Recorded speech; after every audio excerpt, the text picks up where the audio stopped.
Hi guys, welcome to our new video. In this video we will talk about 11 Egyptian gods and goddesses, and if you are new to my channel don't forget to like, subscribe and click the notification bell to stay updated on these kind of videos, here in Glick Vulcan TV.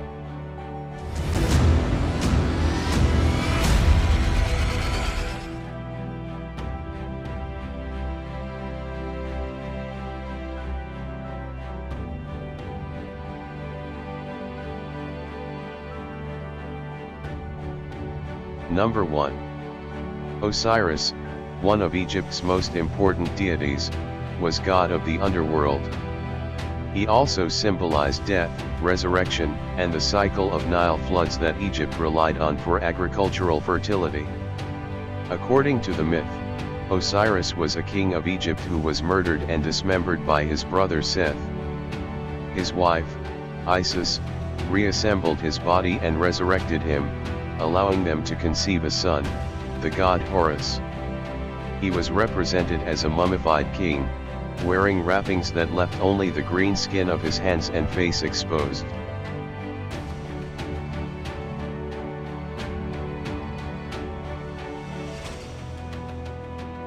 Number 2. The origins of Isis are obscure. Unlike many gods, she can't be tied to a specific town, and there are no certain mentions of her in the earliest Egyptian literature. Over time she grew in importance, though, eventually becoming the most important goddess in the pantheon. As the devoted wife who resurrected Osiris after his murder and raised their son, Horus, Isis embodied the traditional Egyptian virtues of a wife and mother. As the wife of the god of the underworld, Isis was also one of the main deities concerned with rites for the dead. Along with her sister Nephthys, Isis acted as a divine mourner, and her maternal care was often depicted as extending to the dead in the underworld. Isis was one of the last of the ancient Egyptian gods to still be worshipped. In the Greco-Roman period she was identified with the Greek goddess Aphrodite, and her cult spread as far west as Great Britain and as far east as Afghanistan. It is believed that depictions of Isis with the infant Horus influenced Christian imagery of Mary with the infant Jesus.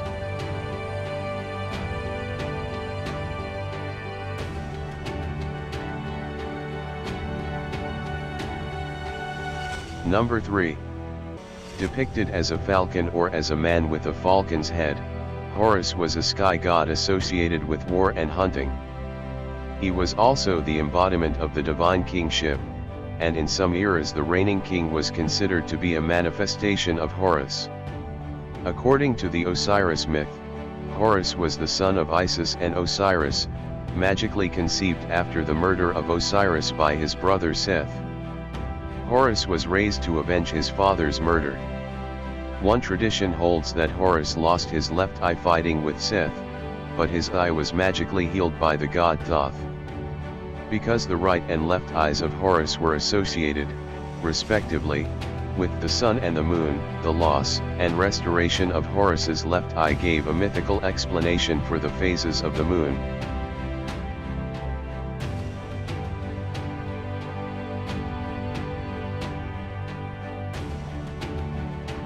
Number 4. Seth was the god of chaos, violence, deserts, and storms. In the Osiris myth, he is the murderer of Osiris. In some versions of the myth, he tricks Osiris into laying down in a coffin and then seals it shut. Seth's appearance poses a problem for Egyptologists. He is often depicted as an animal or as a human with the head of an animal. But they can't figure out what animal he's supposed to be. He usually has a long snout and long ears that are squared at the tips. In his fully animal form, he has a thin dog-like body and a straight tail with a tuft on the end. Many scholars now believe that no such animal ever existed and that the Seth animal is some sort of mythical composite.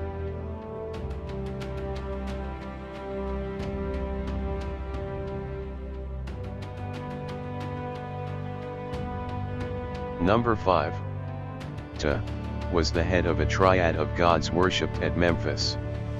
The other two members of the triad were Ptah's wife, the lion-headed goddess Sekhmet, and the god Nefertum, who may have been the couple's son. Ptah's original association seems to have been with craftsmen and builders. The 4th dynasty architect Imhotep was deified after his death as a son of Ptah. Scholars have suggested that the Greek word Aegyptos, the source of the name Egypt, may have started as a corruption of Hwt Kata, the name of one of Ptah's shrines.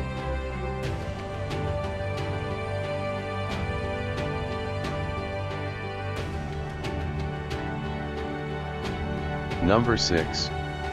One of several deities associated with the sun, the god Re was usually represented with a human body and the head of a hawk. It was believed that he sailed across the sky in a boat each day and then made a passage through the underworld each night, during which he would have to defeat the snake god Apopes in order to rise again. Re's cult was centered in Heliopolis, now a suburb of Cairo. Over time, Re came to be syncretized with other sun deities, especially Amon.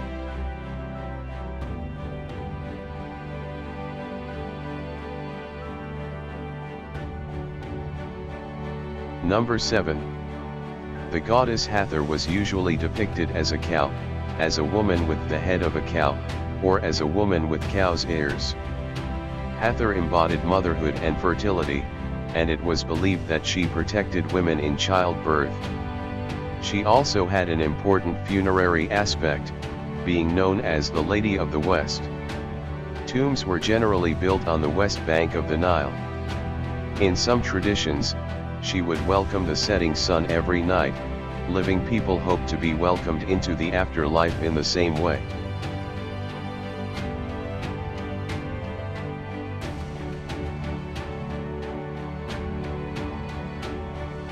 Number 8. Anubis was concerned with funerary practices and the care of the dead. He was usually represented as a jackal or as a man with the head of a jackal. The association of jackals with death and funerals likely arose because Egyptians would have observed jackals scavenging around cemeteries.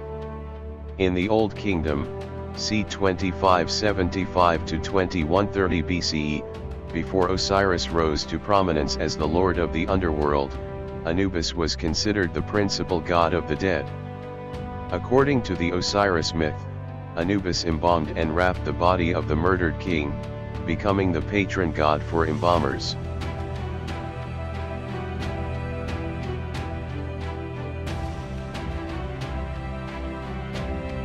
Number 9. Thoth, the god of writing and wisdom, could be depicted in the form of a baboon or a sacred ibis or as a man with the head of an ibis. He was believed to have invented language and the hieroglyphic script and to serve as a scribe and advisor for the gods. As the god of wisdom, Thoth was said to possess knowledge of magic and secrets unavailable to the other gods. In underworld scenes showing the judgment undergone by the deceased after their deaths, Thoth is depicted as weighing the hearts of the deceased and reporting the verdict to Osiris, the god of the dead.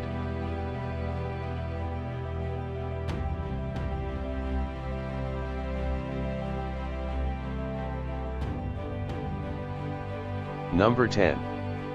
In her earliest forms, the cat goddess Bastet was represented as a woman with the head of a lion or a wild cat. She took the less ferocious form of a domestic cat in the first millennium BCE. In later periods she was often represented as a regal-looking seated cat, sometimes wearing rings in her ears or nose. In the Ptolemaic period she came to be associated with the Greek goddess Artemis, the divine hunter and goddess of the moon.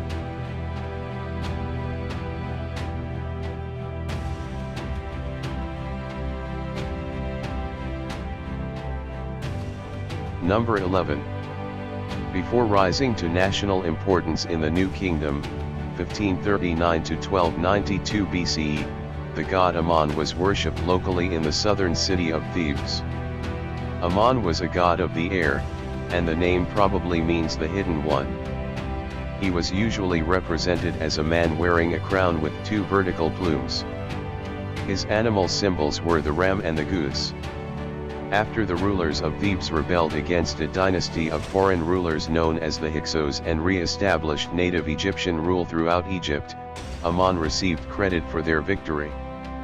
In a form merged with the sun god Re, he became the most powerful deity in Egypt, a position he retained for most of the New Kingdom. Today the massive temple complex devoted to Amon-Re at Karnak is one of the most visited monuments in Egypt.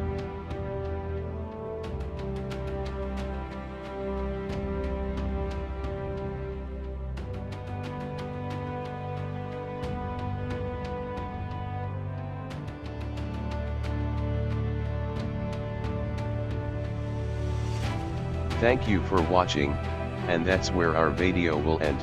And if you like this kind of video, don't forget to like, subscribe and click the notification bell to stay updated on our future video.